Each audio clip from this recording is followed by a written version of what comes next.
समरिया हो भोले बाबा जोगिया हो राम।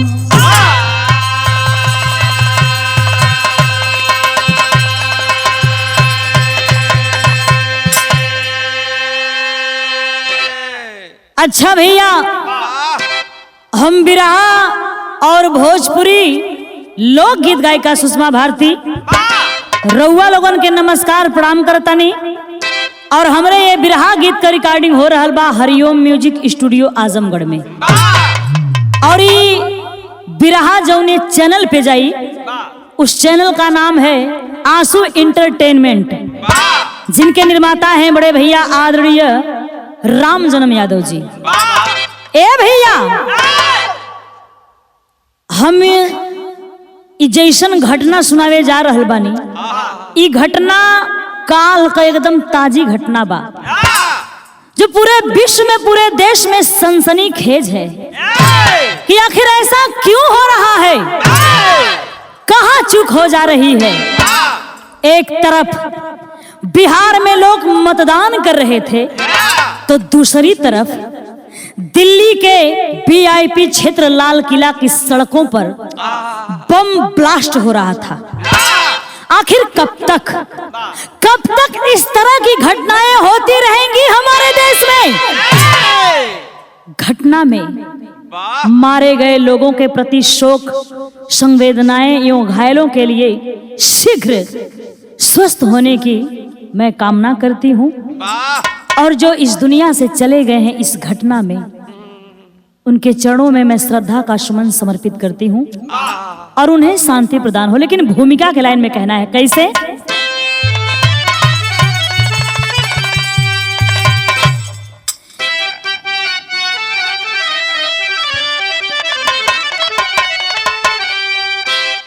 कि दिल्ली के दिल को क्यों दहलाते पापी,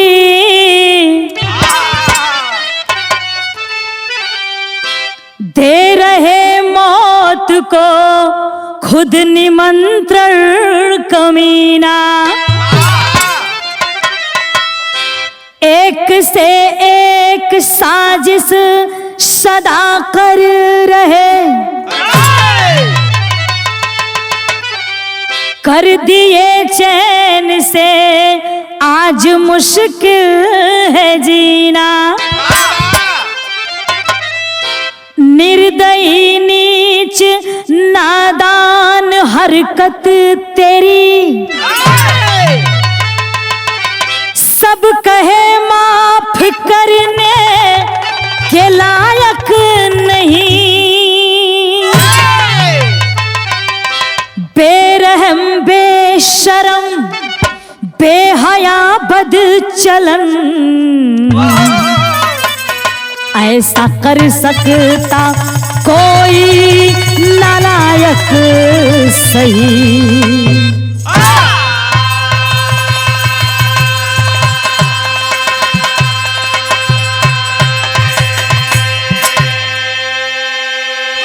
ऐ बाबू, हमारे गुरु आदरणीय कवि सूबेदार यादव जी इस लाइन को लिखते हैं कि बेरहम बेशरम बेहया बदचलन, ऐसा कर सकता कोई नालायक सही। दोस्तों, आज दिल्ली में हुए इस बम ब्लास्ट से पूरे देशवासियों की आत्मा आहत है। लेकिन बिरहा में गजल के अंदाज में कहना बा कैसे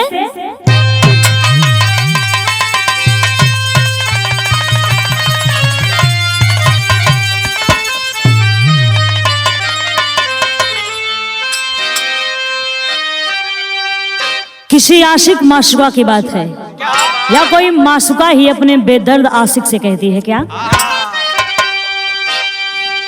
कि अरे बसा ले तू अपनी, अज बसा ले तू अपनी दुनिया खुशी से।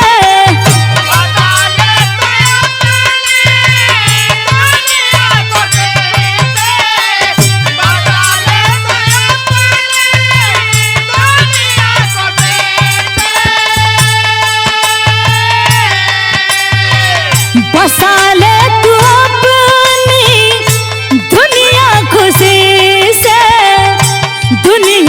खुशी से ले मैं जा रही हूँ तेरी जिंदगी से, ले मैं जा रही हूँ तेरी जिंदगी।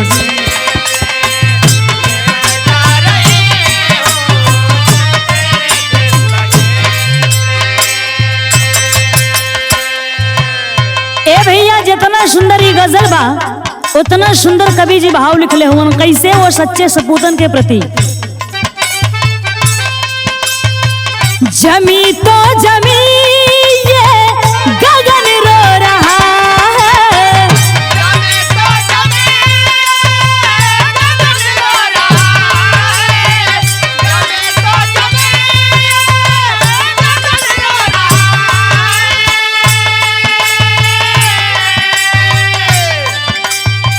जमी तो जमी ये गगन रो रहा है, गगन रो रहा है। शहीदों का अहले चमन रो रहा है, शहीदों का अहले। क्या बात है?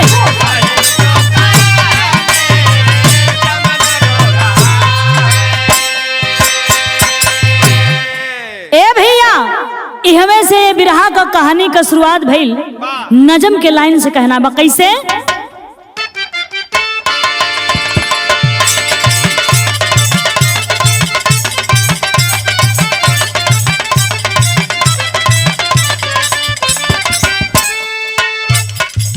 आंख दिल्ली पर, आंख दिल्ली पर कमीने गड़गड़ाओगे, आंख दिल्ली पर कमीने गड़गड़ाओगे। सोच लो खुद से ही अंजाम बुरा पाओगे।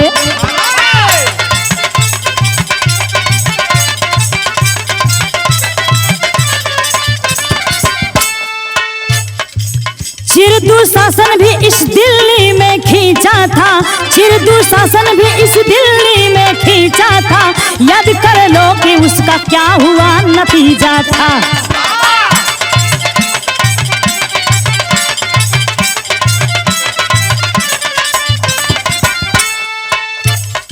नेवी अधिकारी MS चोपड़ा के लाल रहे, बहन गीता व भाई संजय निहाल रहे। कुख्यात रंगा बिल्ला जो कि सत्यानाशी थे, उसी अपराधी में पाए हरामी फांसी थे। मुद्दा निर्भया का भी जहां ज्वलंत रहा, मुद्दा निर्भया का भी जहां ज्वलंत रहा। आबरू लुटने वालों का हुआ है अंत रहा। क्या बात है?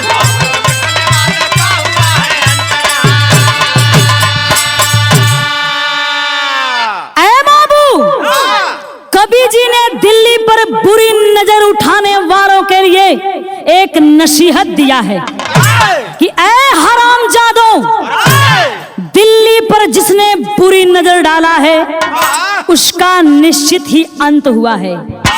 यही दिल्ली जो द्वापर युग में हस्तिनापुर के नाम से जानी जाती थी, इसी दिल्ली की सरजमी पर दुष्ट दुशासन द्रौपदी का चीरहरण करने की कोशिश किया था, जिसका नतीजा आप लोग जानते ही हैं कि क्या निकला।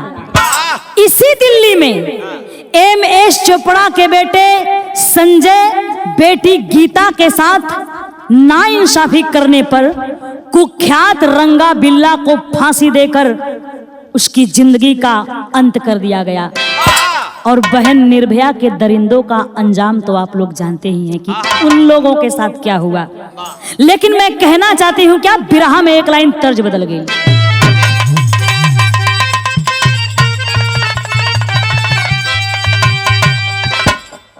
वह तर्ज बा बड़ी पुरान बा लेकिन बड़ी लचकदार बा।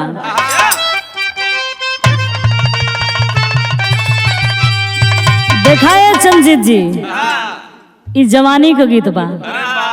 कोनो मासुका कोनो आशिक से कहती है, का कहे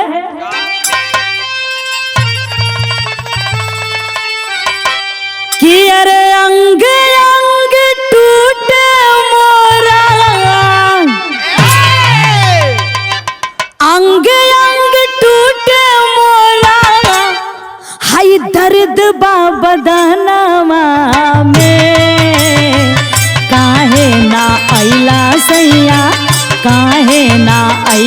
सैया लौट के फगुनवा में।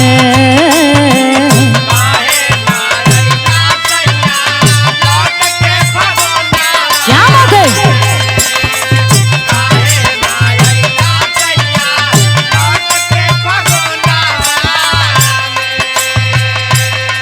लेकिन बाबू इशारा है इस देश के प्रति, उन सच्चे सपूतों के प्रति। क्या कबले अत्याचार होई हो,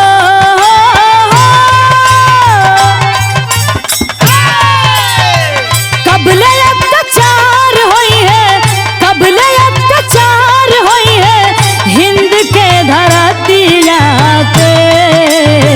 असिया बहई है कबले, असिया बहई है कबले देव जमौतिया पे।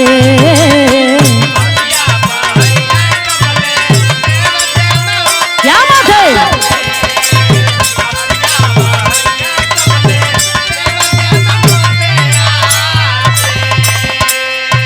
लिखते हैं कवि जी, चाहे पुलवामा पहल गाम वाली घाटी,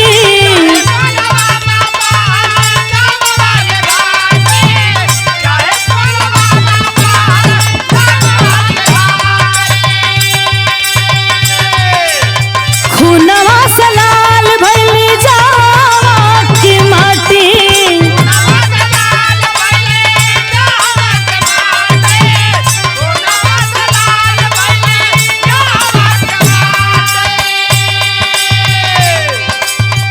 आग में जलैबा बोला हो,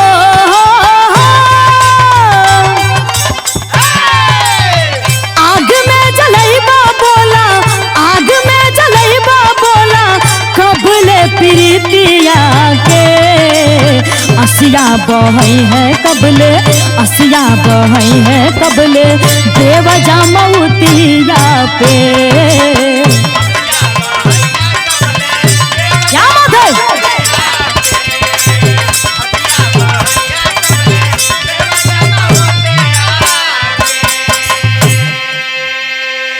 अरे बाबू 10 नवंबर 2025 दिन सोमवार दिल्ली के लाल किला के पास होता क्या है, बिरहा में तर्ज बदल।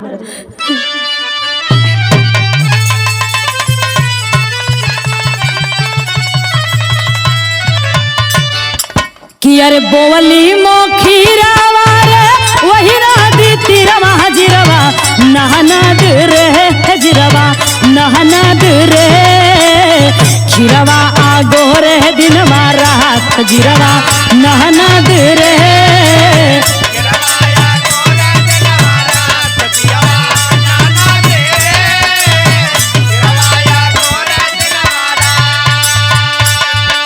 लेकिन बाबू हो क्या बात नहीं गौर करेंगे। कर में सवार आइला तीन नीरा दैया नैया दिल्ली के हो, नैया दिल्ली के हो। चाहे डूबावल बीचेदार नैया दिल्ली के हो।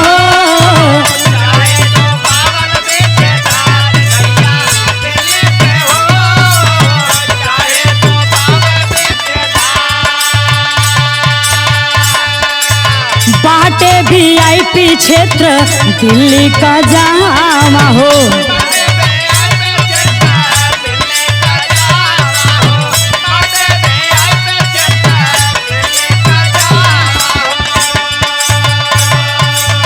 कार में सवार पापी आ गई लतावा हो।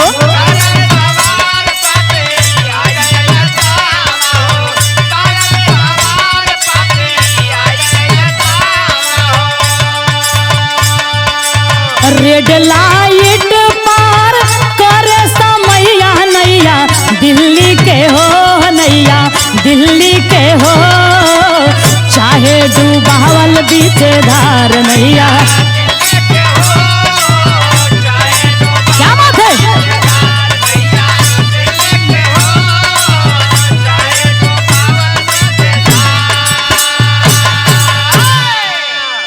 दोस्तों कुछ सूत्रों के मुताबिक ये पता चला है कि कार में एक ही व्यक्ति सवार था, लेकिन कुछ लोगों का कहना है कि 3 लोग थे उस कार में। दिल्ली के लाल किला के रोड पर कार से पहुंचते हैं और आगे चौक पर सिग्नल लाल होने के कारण तमाम गाड़ी वाले खड़े थे, लेकिन उसी बीच में कार जाती है। अब तो उस कार वाले की शिनाख्त भी बखूबी हो चुकी है, तो कहना पड़ा क्या, बिरहा में तर्ज बदल गई।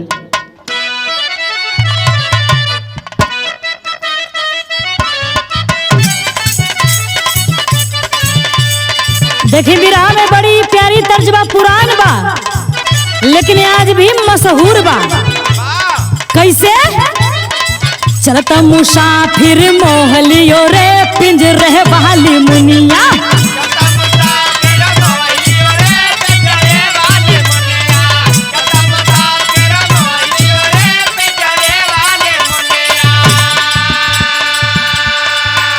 लेकिन गौर करेंगे दोस्तों, दिल्ली के लाल किले के पास होता क्या है? दिल्ली शहर दहलाए दियो रे नीचे डॉक्टर कसैया,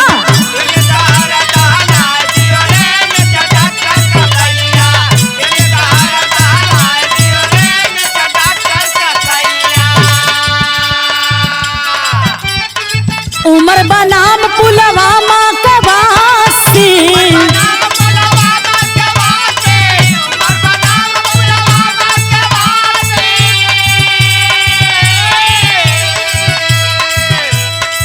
जाके खरीद ले बकार सत्यानाशी,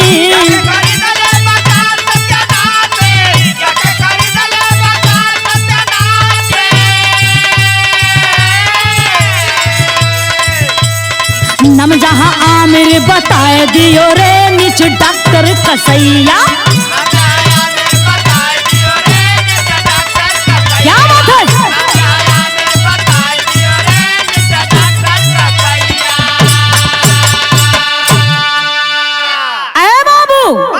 सोशल मीडिया से पता लगा कि पुलवामा का रहने वाला एक डॉक्टर, जिसका नाम उमर बताया गया, जिसने फरीदाबाद से एक कार खरीदा और कार खरीदते समय वहां अपना नाम आमिर बताया था, वहां अपना नाम आमिर बताया था, और तीसरे का नाम तारिक बताया गया।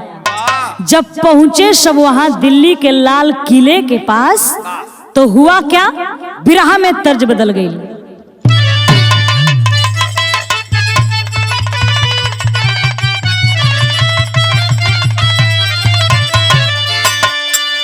देखी कौन मेहरारू अपना सैया जी से एगो बात कहतिया, आप बड़ा दुखी भाव से कहतिया,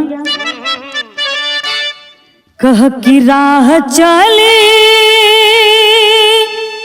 लात टोकेला सोनार राजा जी,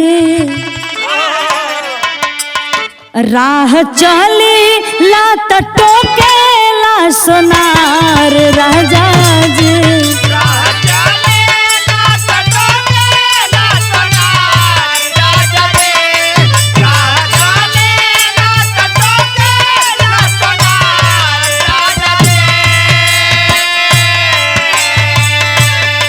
राह चली लात टोकेला सोनार राजा जी, काहे नथिया गढ़वला उधार राजा जी।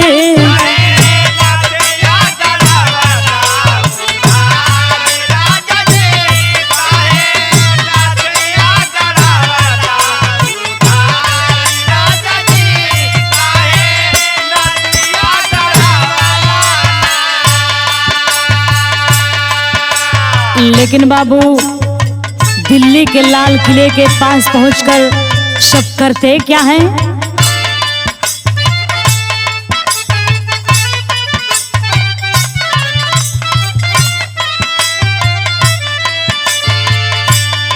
भैले ऐसा न धमाका बरियार बाबूजी,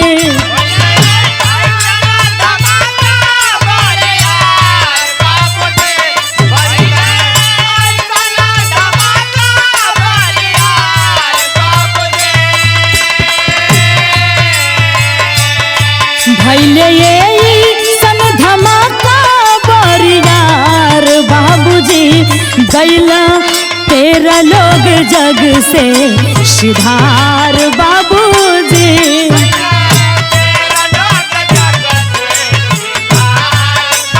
क्या बात है।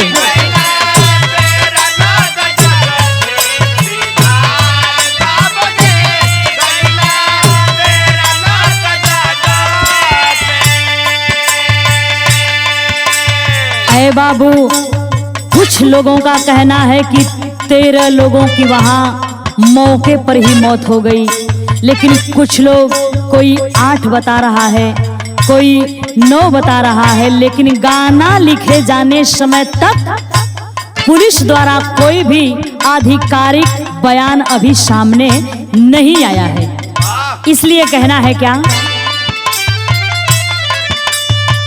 12 लोग घायल अस्पतालवा में गईले।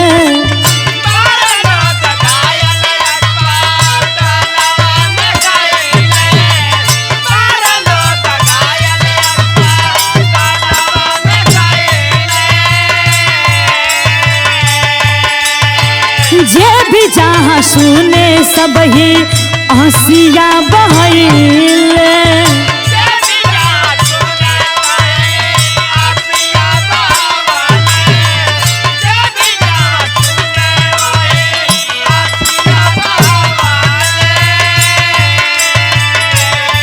एलियन जेपी हॉस्पिटल के मजार बाबूजी।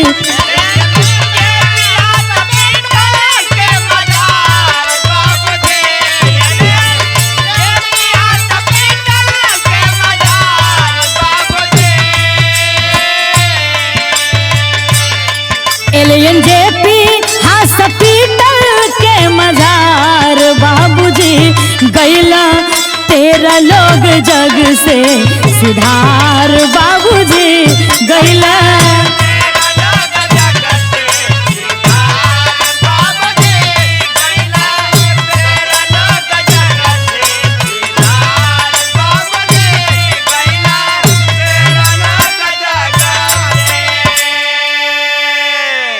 अरे बाबू, प्रमाण मिला कि 13 लोगों की तो मौके पर ही मौत हो गई, लेकिन जो घायल थे सभी घायलों को उपचार के लिए LNJP हॉस्पिटल यानी लोकनायक जयप्रकाश अस्पताल में भर्ती कराया गया। तो हुआ क्या, तेरी की लाइन में कहना बा।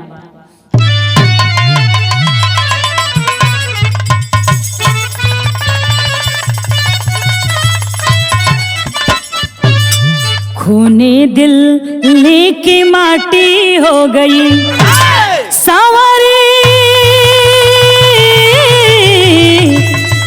हो। खूनी दिल्ली की माटी हो गई, भर के विस्फोटक है कार कहां से आती।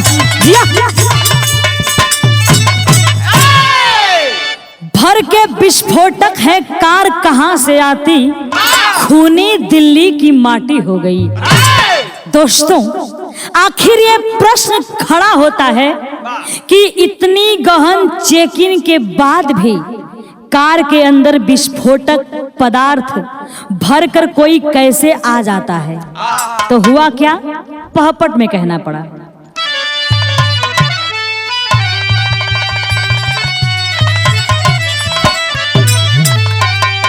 दरियागंज तक आवाज बात सुनाइल भाई दिल्ली में।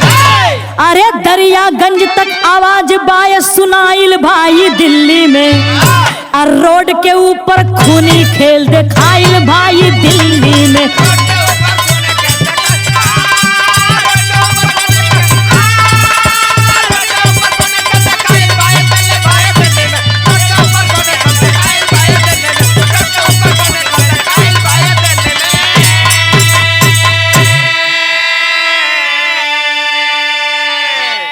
दरियागंज तक आवाज बाय सुनाइल भाई दिल्ली में।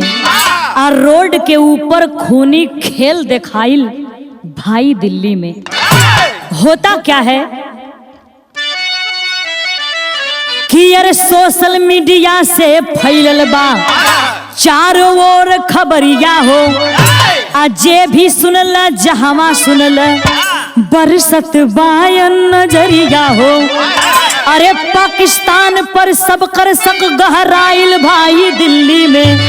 अरे पाकिस्तान पर सब कर सक गहराइल भाई दिल्ली में। अब पुलवामा का याद बा सबके आइल भाई दिल्ली में।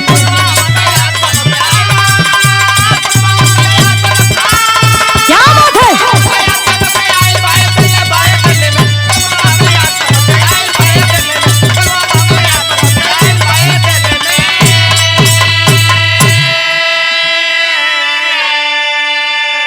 तो दोस्तों इस घटना को देखकर सभी लोगों के दिल में एक ही शंका बनी कि यह पाकिस्तान प्रायोजित घटना है। कहीं ना कहीं सुरक्षा व्यवस्था में चूक नजर आती है, इसलिए ये सब अंजाम दिए हैं आतंकवादी सब। तो हुआ क्या, आल्हा में प्रमाण मिला।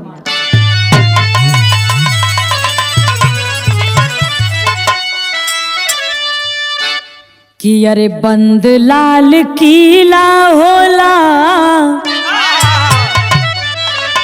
कहना बाकी आखिर ऐसी घटना हो कैसे गई कि जब बंद लाल किला होला सोमवार दिनवा भैया, बंद होला पार्किंग का पूरा स्थान।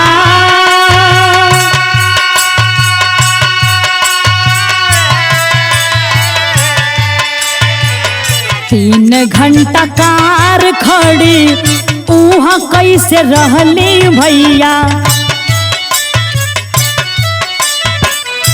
काहे न दिहला जिम्मेदार लोग धिया।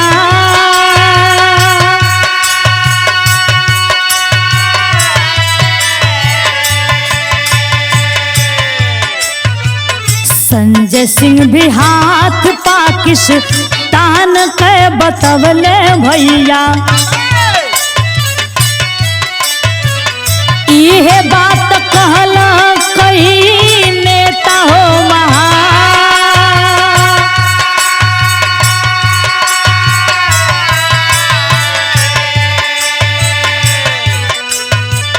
कबले अत्याचार सही हिंद के धरतिया बाबू, कबले निर्दोष आपन देत रही है जा।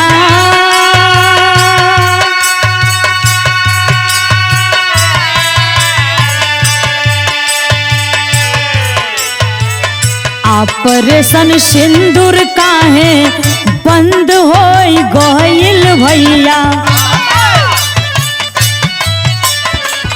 कैसे के बारूद लेके घुस बेईमान।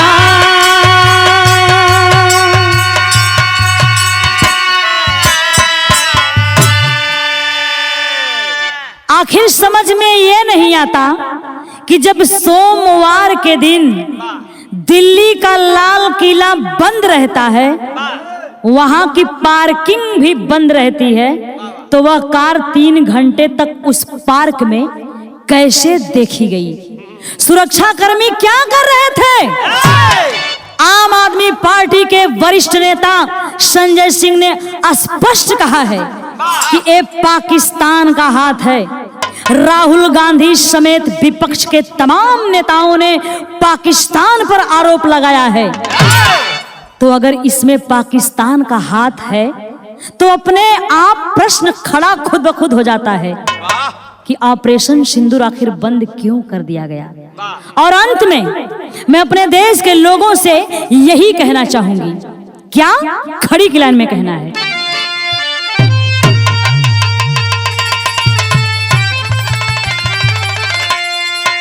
कि अरे जागा नौजवान, जागा नौजवान, आगे आवे के परी। बाबू जागा नौजवान, आगे आवे के परी।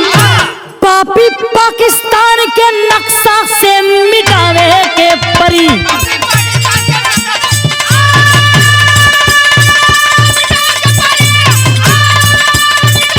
क्या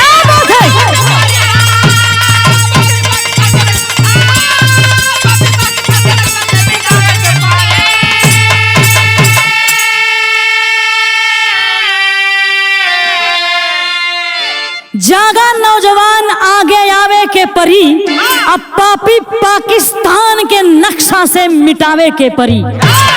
दोस्तों एक बात और है जिसे कहने पर कुछ लोगों को मिर्ची लगेगी, लेकिन सच्चाई यही है कि जिनके हाथ में देश की जिम्मेदारी है, देश की सुरक्षा है, वो लोग पता है आजकल क्या कर रहे हैं? कहना है क्या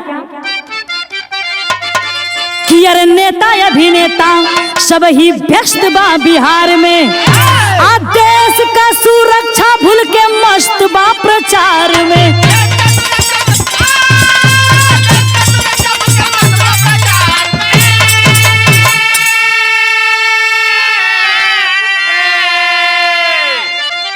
तो कैसे जाके दर्द ये सुनावे के परी, अरे कैसे जाके दर्द ये सुनावे के परी, पापी पाकिस्तान के नक्शा से मिटावे के परी।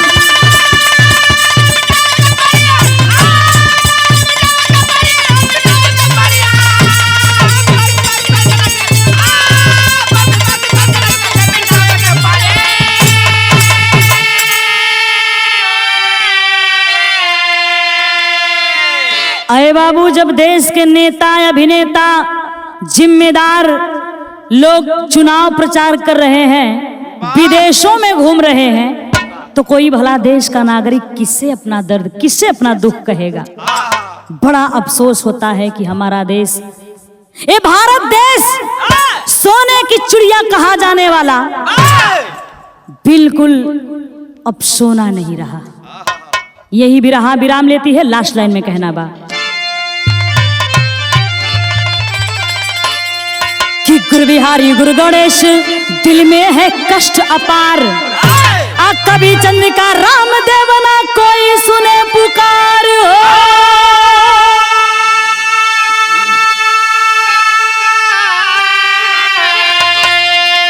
अरे खूनी दिल्ली की माटी हो गई हो, खूनी दिल्ली की माटी हो गई। 10 सुषमा सूबेदार घटना से बिहरे छाती,